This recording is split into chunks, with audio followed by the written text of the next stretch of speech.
The observation deck stretched like an infinite canvas of remembered loss. 800,000 points of light hovered in a carefully constructed holographic memorial, each pinpoint representing a child whose life had been abruptly extinguished during the unexpected galactic conflict. Commander Elena Reyes stood motionless, her reflection ghosting against the luminescent display. Specialist Jordan Martinez approached quietly, carrying 2 thermal mugs of synthesized coffee. The station's environmental systems hummed softly, a mechanical heartbeat that seemed to pulse with a melancholy rhythm. "The Council wants a full report," he said, setting one mug beside the commander.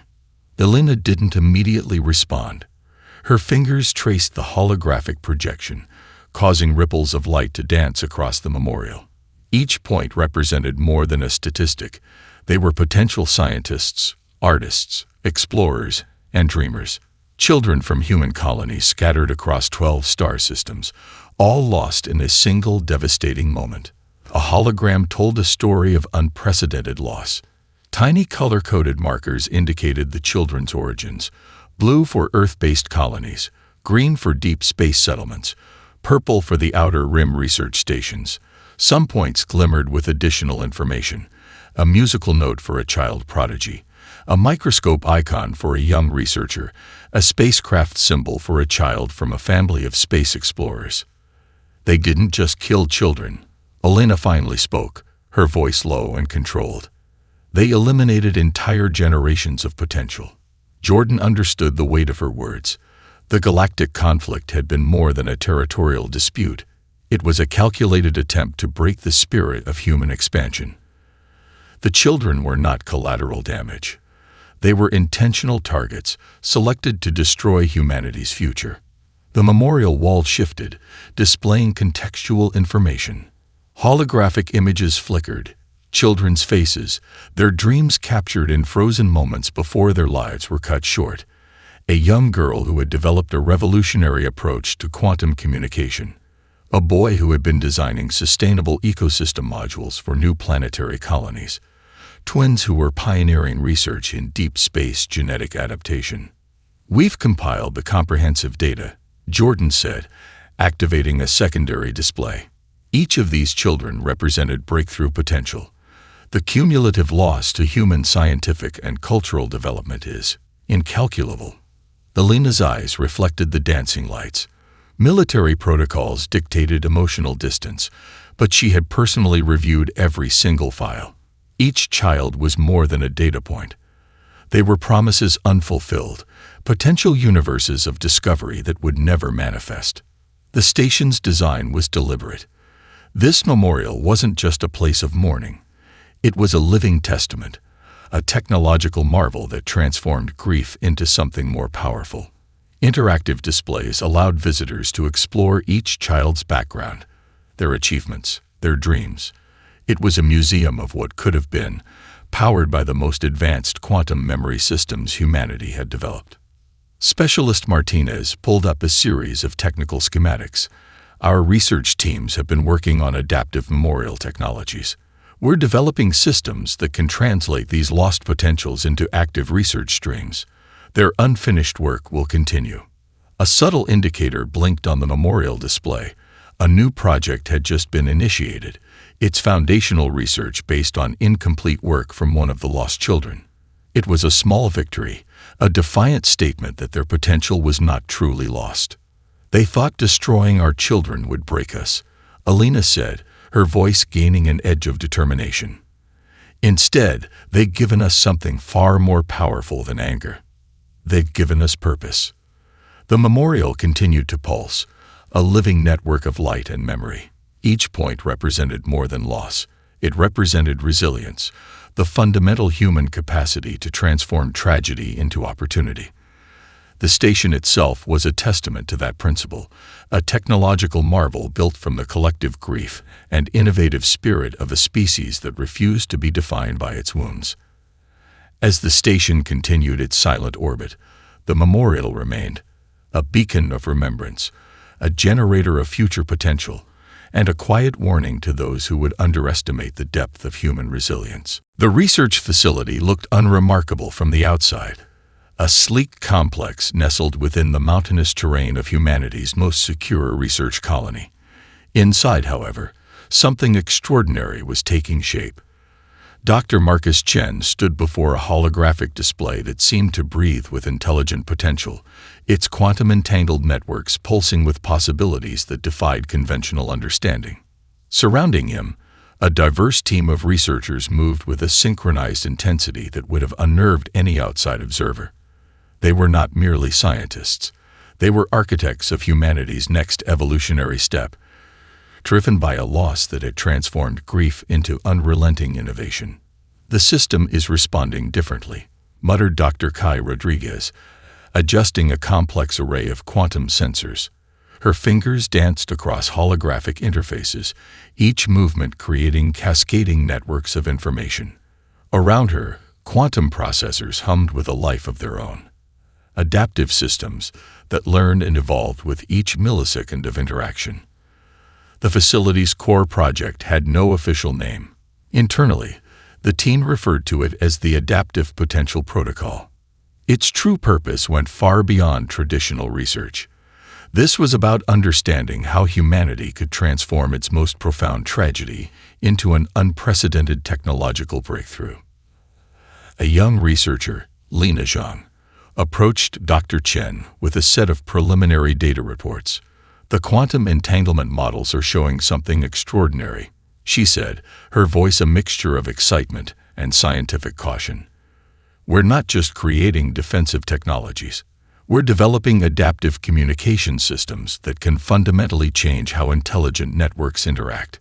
The holographic display shifted, revealing complex three-dimensional models of interconnected systems.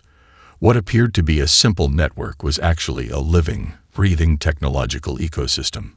Each node represented not just a piece of technology, but a potential pathway of communication, defense, and understanding.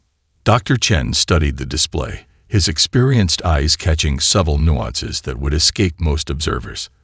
The systems were learning, adapting in ways that traditional artificial intelligence could never achieve. This was more than technology. This was a new form of collective intelligence, born from humanity's most profound loss. "We're creating something they've never encountered before," he explained to the team. "Not a weapon, not a defensive system, but an adaptive network that can understand, predict, and redirect potential conflicts before they begin." The facility's secondary research teams worked on parallel projects. Biological adaptation labs explored how human genetic potential could be enhanced to survive in increasingly challenging environments. Quantum communication specialists developed networks that could transmit information in ways that defied traditional understanding of physics. "The memorial wall isn't just a remembrance," Dr. Rodriguez explained during a brief team briefing. "It's a living database.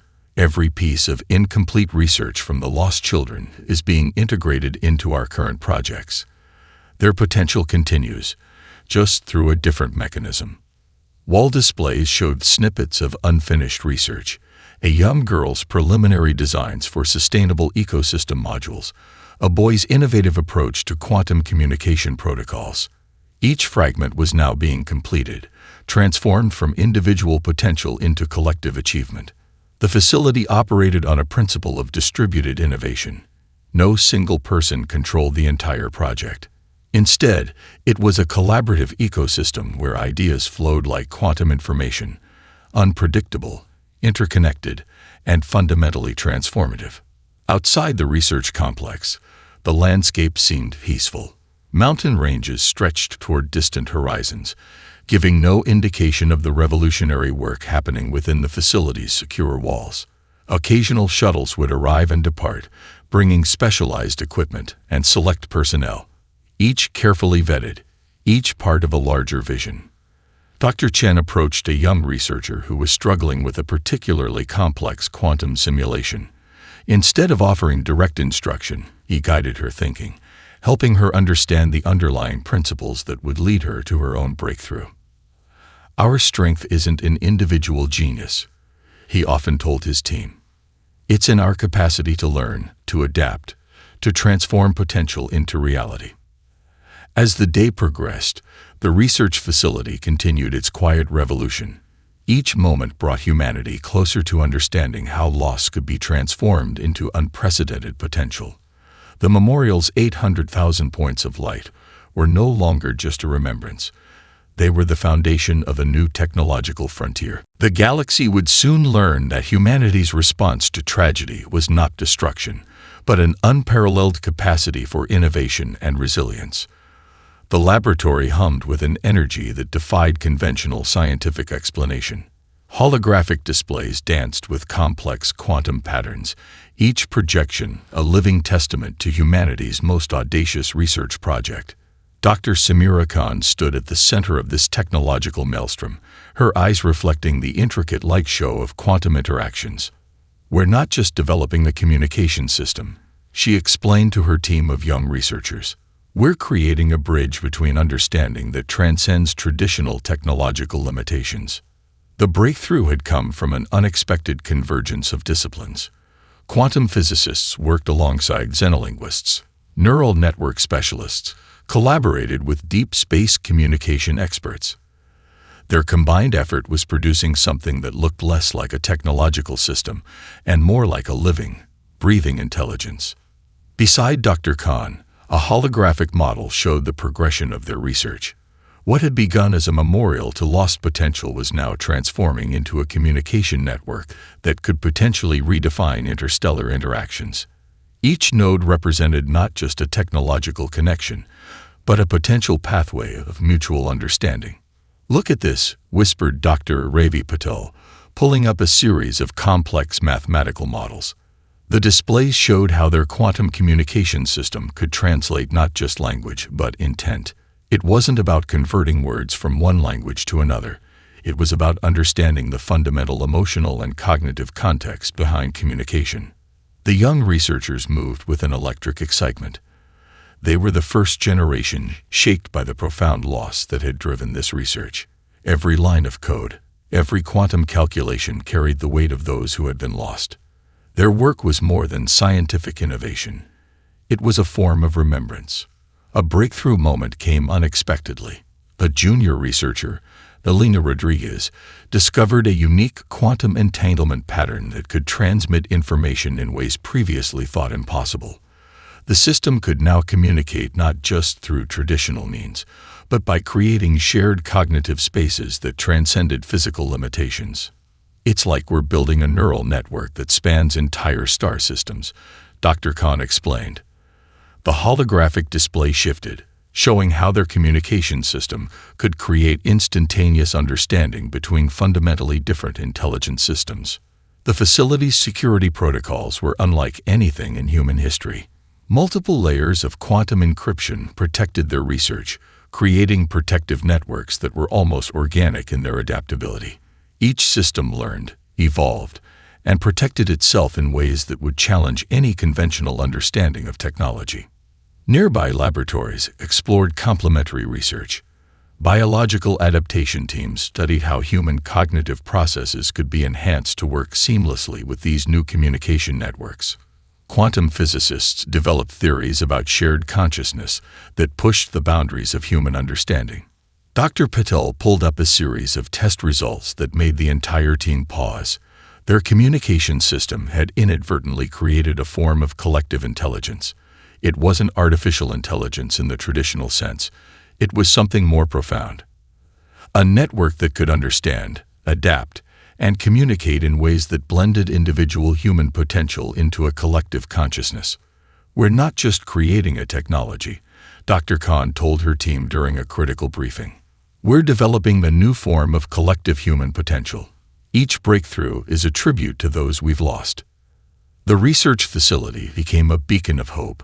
Young scientists from across human-controlled space competed for positions, drawn by the promise of pushing the boundaries of human understanding. They saw themselves as architects of a new future, builders of bridges between different forms of intelligence. Outside the facility, the landscape seemed unchanged. Mountain ranges stretched toward distant horizons, giving no indication of the revolutionary work happening within. But inside, something extraordinary was taking shape, a communication system that was more than technology. It was a living memory, a collective response to profound loss. As the day progressed, the quantum communication network continued to evolve. Each interaction, each moment of research, brought humanity closer to understanding its true potential. The 800,000 points of light from the memorial were no longer just a remembrance. They were the foundation of a technological revolution that would reshape human understanding of communication, consciousness, and connection. The galaxy would soon learn that humanity's response to tragedy was not destruction, but an unparalleled capacity for innovation, understanding, and collective growth. The first response was a symphony of silent complexity. Across the vast galactic infrastructure of the Imperial systems, something extraordinary began to unfold. It wasn't an attack. It wasn't a declaration of war. It was something far more sophisticated. A gentle, almost imperceptible redirection of systemic possibilities. Commander Elena Reyes watched from the primary monitoring station as their adaptive network began its delicate work. Holographic displays showed Imperial supply lines, communication networks, and administrative systems transforming in real time. Each modification was so subtle that it would take weeks for the Imperial leadership to realize something fundamental had changed. "Observe the logistics network," said technical specialist Jordan Martinez, pointing to a complex three-dimensional projection. What appeared to be standard supply routes were subtly shifting. Not blocked, not destroyed, simply redirected. An Imperial cargo transport suddenly found its most efficient route altered by mere percentage points. The change was microscopic, a fraction of a degree in navigation, a millisecond adjustment in communication protocols. To an outside observer, nothing seemed amiss. But these tiny changes were multiplicative, creating cascading effects that would slowly reshape entire systemic infrastructures. Dr. Kai Rodriguez managed the quantum communication network that made this possible. "We're not fighting," she explained to her team. "We're negotiating on a level they cannot comprehend. Each redirection is a conversation, not a confrontation." The Imperial communication networks began experiencing inexplicable anomalies. Messages would arrive with perfect integrity, but their contextual meaning would be subtly altered. Not falsified, simply recontextualized in ways that would cause bureaucratic confusion. Important directives would be technically correct, but strategically nonsensical. Specialist Zhang monitored the adaptive systems, her fingers dancing across quantum interfaces. "Look at how the network learns," she said, excitement barely contained in her professional tone. The communication system was evolving in real time, understanding the Imperial bureaucratic language so deeply that it could manipulate it without detection. In one remote Imperial administrative center, a routine resource allocation request became a masterpiece of strategic redirection. The request was perfect, absolutely aligned with all existing protocols. Yet its implementation would gradually reduce the Imperial military's operational efficiency by microscopic percentages. "It's like playing four-dimensional chess," Commander Reyes observed. "Except the chessboard is changing with every move, and our opponent doesn't even realize the game has started." The facility's researchers had developed something beyond traditional technological warfare. Their adaptive network could predict, understand, and subtly influence complex systemic behaviors. Each interaction was a learning moment, each redirection a strategic communication. Imperial supply chains began experiencing unexplained inefficiencies, not catastrophic failures, just persistent, gradually increasing complications. A cargo ship would take a marginally less efficient route. A communication relay would experience minimal but consistent latency. Resource allocations would be technically correct, but strategically suboptimal. Dr. Marcus Chen reviewed the broader strategic implications. "We're not destroying their infrastructure," he explained during a team briefing. "We're demonstrating that we can understand and navigate their systems more effectively than they can. It's a form of technological diplomacy." The quantum communication network continued its silent work. Each interaction was a testament to human innovative potential. The Lost Children's unfinished research found new life in these adaptive systems. their potential continuing through this extraordinary technological manifestation. As weeks passed, Imperial leadership would begin to notice something was changing, but they would be unable to identify exactly what. Their systems were functioning, just not as efficiently as they should. It was a masterclass in strategic transformation, a way of saying, we can protect ourselves. We can understand you better than you understand yourselves.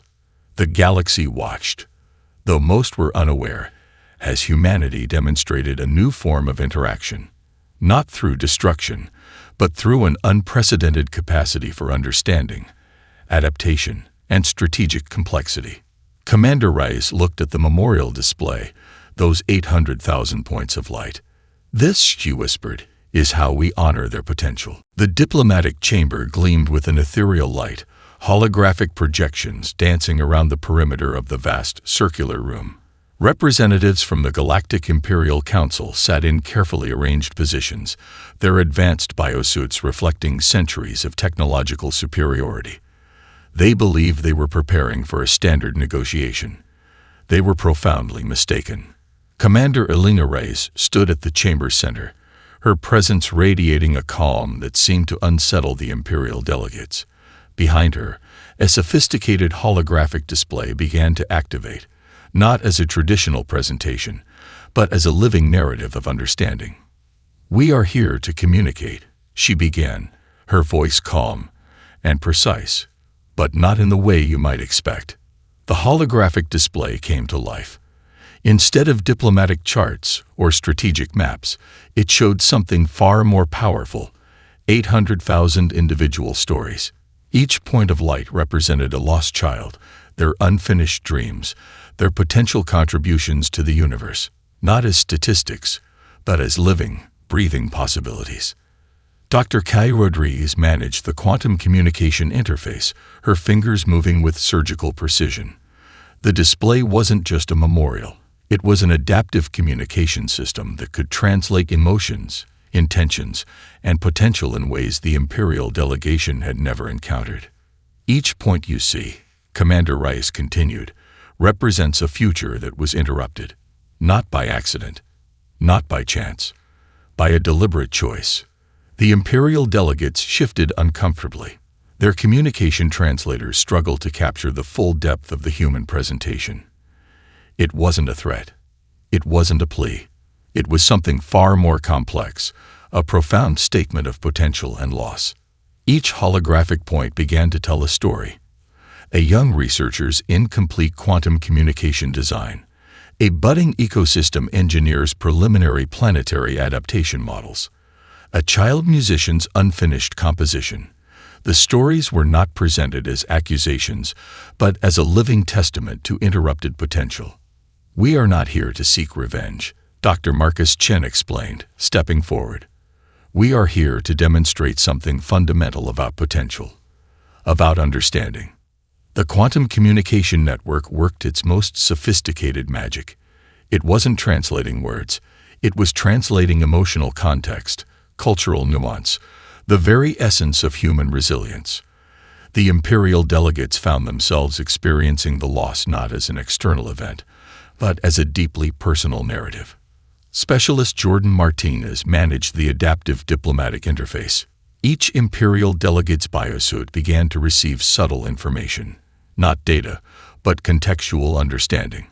They were experiencing the human perspective in a way that transcended traditional communication. "Your actions did not destroy us," Commander Rice said, her voice a perfect balance of strength and compassion. "They transformed us." The holographic display shifted.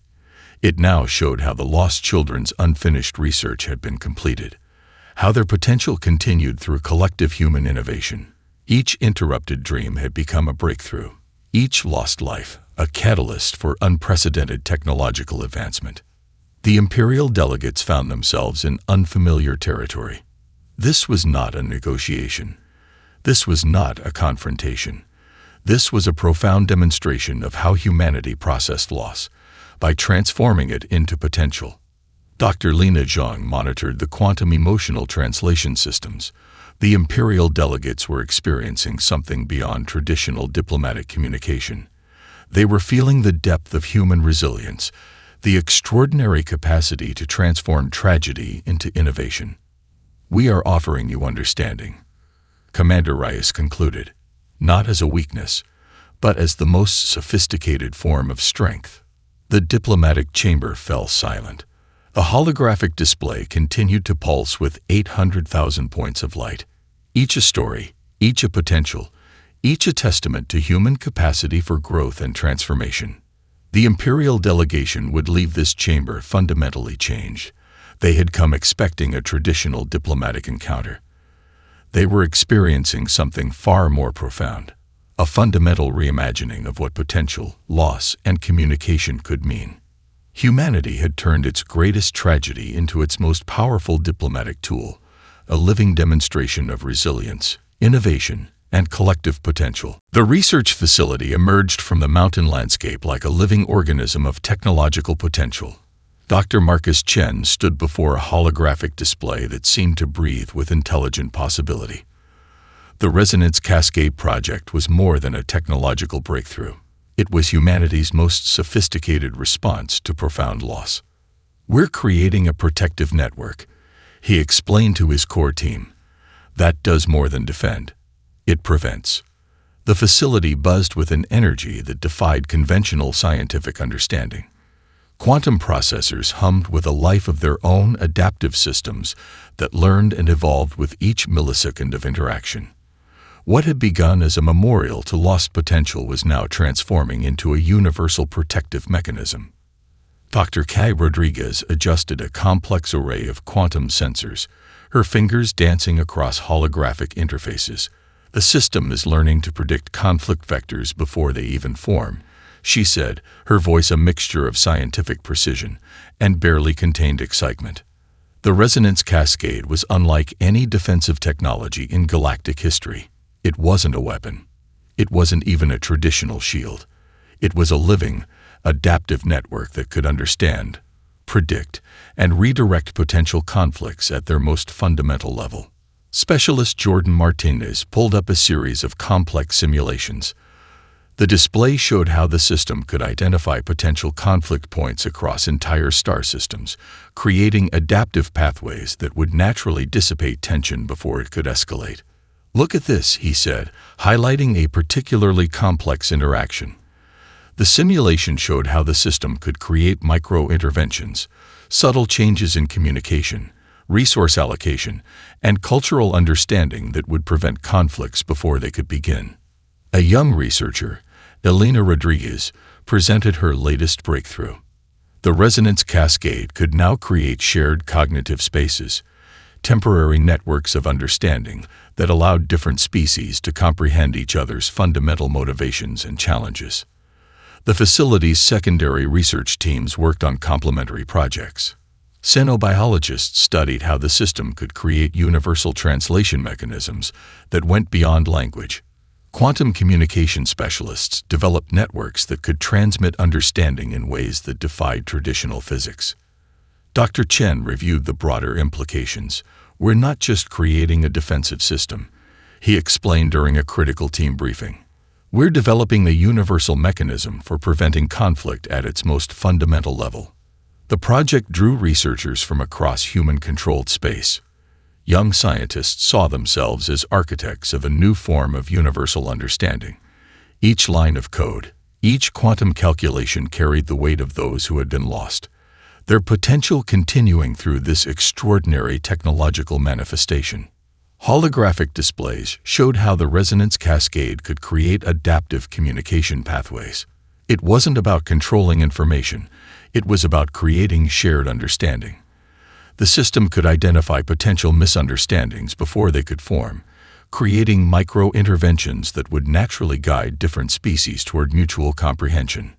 Dr. Lina Zhang demonstrated a particularly impressive simulation. The system could now create temporary cognitive bridges between fundamentally different intelligent systems. What appeared to be insurmountable cultural differences could be navigated through sophisticated quantum communication mechanisms. "This is more than technology," Dr. Rodriguez said, watching the simulations unfold. "This is a way of preventing the kind of tragedy that inspired our work." The memorial's 800,000 points of light seemed to pulse in the background, a constant reminder of the potential that had been lost and the potential that was now being created. As the day progressed, the resonance cascade continued to evolve. Each interaction, each moment of research, brought humanity closer to understanding a fundamental truth: that true protection comes not from building walls, but from creating understanding. Commander Elena Rice visited the facility, reviewing the latest developments. She looked at the memorial display, those 800,000 points of light. "This," she whispered, "is how we honor their potential. This is how we ensure nothing like this ever happens again." The galaxy would soon learn that humanity's response to tragedy was not destruction, but an unparalleled capacity for creating universal understanding, a protective mechanism that transcended traditional concepts of defense. The transformation began quietly, almost imperceptibly. Critical infrastructures across multiple star systems started to shift, not through violent disruption, but through a sophisticated process of adaptive reconfiguration. Humanity's approach was neither conquest nor destruction. It was a fundamental reimagining of how intelligent systems could interact. Dr. Kai Rodriguez watched the holographic displays with a mixture of scientific excitement and profound responsibility. Each network modification carried the subtle fingerprint of those who had been lost, a living memorial encoded into the very fabric of galactic infrastructure. "We're not replacing their systems," she explained to her team. "We're showing them a different way of existing." Communication networks became more transparent. Collaborative systems emerged that valued preservation over competition. Where imperial infrastructures had been rigid and hierarchical, human-influenced networks became fluid, adaptive, and fundamentally more resilient. Specialist Jordan Martinez tracked the systemic changes. Resource allocation systems began to prioritize collective well-being over individual gain. Trade routes became more efficient, not through aggressive optimization, but through a deeper understanding of interconnected needs. The transformation touched every aspect of galactic infrastructure.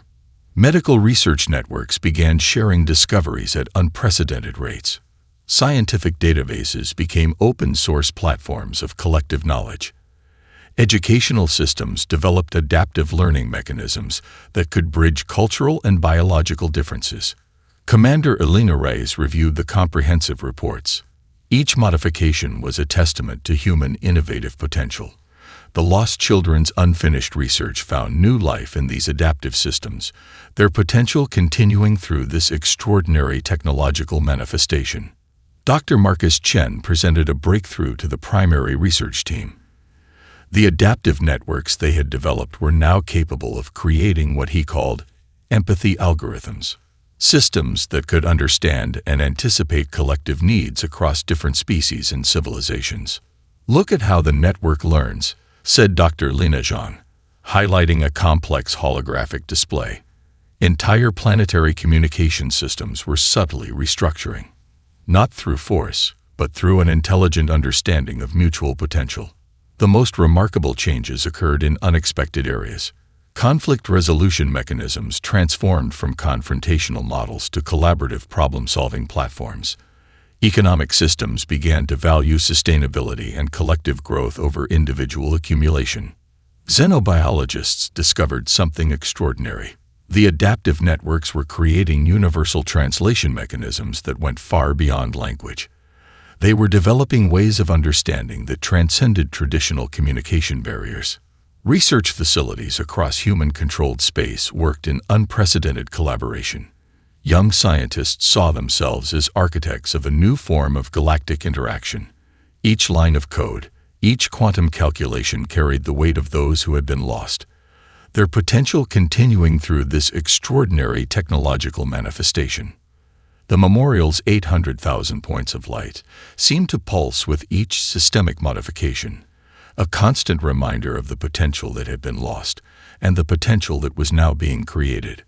Holographic displays showed how entire planetary systems were being gently guided toward more collaborative models of existence. Resource distribution became more equitable. Technological advancements were shared more openly. Cultural exchanges became mechanisms of mutual understanding rather than points of conflict. "We are not conquering," Commander Reyes often explained during diplomatic sessions. "We are demonstrating a different approach to collective existence." The imperial leadership found themselves in an unprecedented situation. Their traditional models of control were being quietly dismantled, replaced by systems that were more efficient, more adaptive, more fundamentally intelligent. Dr. Rodriguez monitored the quantum communication networks that made this transformation possible. "It's like we're rewriting the fundamental language of galactic interaction," she said, her eyes reflecting the complex holographic displays. As weeks turned into months, the transformation became undeniable. Entire star systems began to adopt the more adaptive, collaborative models, not through force, but through a demonstration of their inherent superiority. The galaxy was changing, and at the heart of this change was a profound truth. Humanity had transformed its greatest tragedy into its most powerful tool of transformation. Commander Reyes looked at the memorial display one final time. Those 800,000 points of light were no longer just a remembrance. They were the architects of a new galactic paradigm. The final communications echoed through the quantum networks with a resonance that would reshape galactic understanding. Humanity had done something unprecedented. They had transformed the most profound tragedy into a universal catalyst for change. Commander Elena Reyes stood before the holographic memorial. Those 800,000 points of light, now pulsing with a collective energy that transcended mere remembrance. Each point represented more than loss. They were the architects of a new galactic paradigm.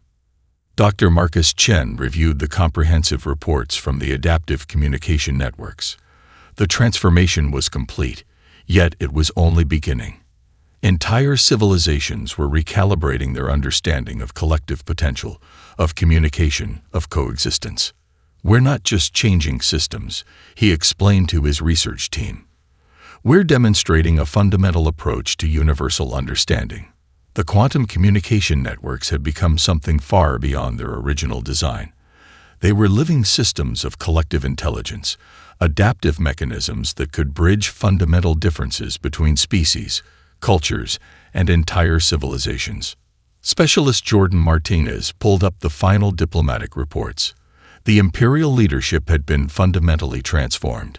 What began as a strategy of protection had evolved into a comprehensive reimagining of galactic interaction. Conflict resolution mechanisms now prioritize mutual understanding over territorial competition. Dr. Kay Rodriguez monitored the adaptive networks, her fingers tracing complex holographic interfaces. The systems continued to evolve, learning, adapting, creating pathways of understanding that defied traditional conceptual boundaries. "Look at how the network breathes," she said, pointing to a display that seemed almost alive with intelligent potential.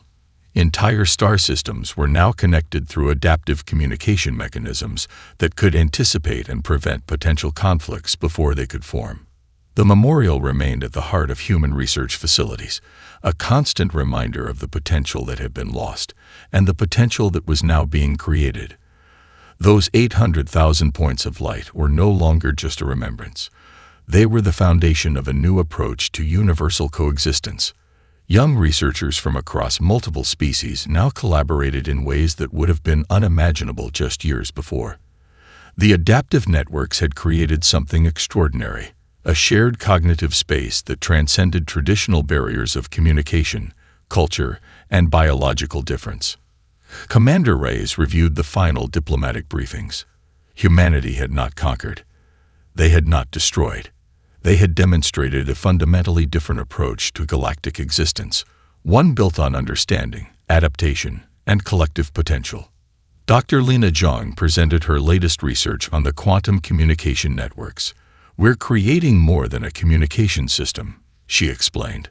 "We're developing a universal mechanism for mutual understanding." The transformation touched every aspect of galactic infrastructure.